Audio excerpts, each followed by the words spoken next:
Hello friends, రేపటి promo episode ఇప్పుడు ఈ వీడియోలో చూడండి.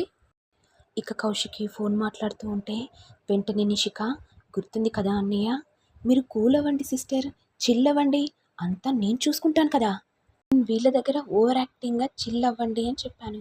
ఇప్పుడు ఎలాగైనా సరే ఆ వదిన కడుపు పోయేలా చేయాలి, అప్పుడు నన్ను మెచ్చుకుంటారు. ఇటు ఏమో నిషిక సంబరపడింది చాలు, వెళ్ళి కాఫీ తీసుకొనిరా అని దాత్రికి చెప్పగానే, అలాగే నిషిక. అలా దాత్రి వెళ్ళిపోగానే వైజయంతి మనసులో, నువ్వు కడుపు తెచ్చుకొని మా కడుపు మీద కొడదామనుకుంటే మేమెలా ఊరుకుంటామమ్మే, ఇవాల్టితో నీ కడుపు పోతుంది, మా టెన్షన్లు కూడా పోతాయి. ఈ లడ్డూలు విషం పెట్టాను, ఈ లడ్డును తిన్నావంటే నీ కడుపులో ఉన్న బిడ్డ కూడా చనిపోతుంది, అప్పుడు నువ్వు డిసప్పాయింట్లో ఉంటావు, ఇక సురేష్ని కూడా దూరం చేసుకుంటావు, మాకు కూడా కదా అదే కావాల్సింది.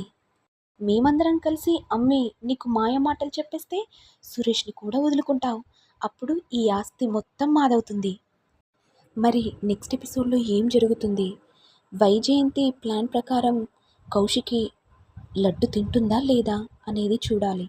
ఇక ఇంతటితో రానున్న ప్రోమో ఎపిసోడ్ ఎండ్ అవుతుంది. మరి మీకు వీడియో కనుక నచ్చినట్లయితే లైక్ చేయండి, షేర్ చేయండి, సబ్స్క్రైబ్ చేయండి. Thank you all.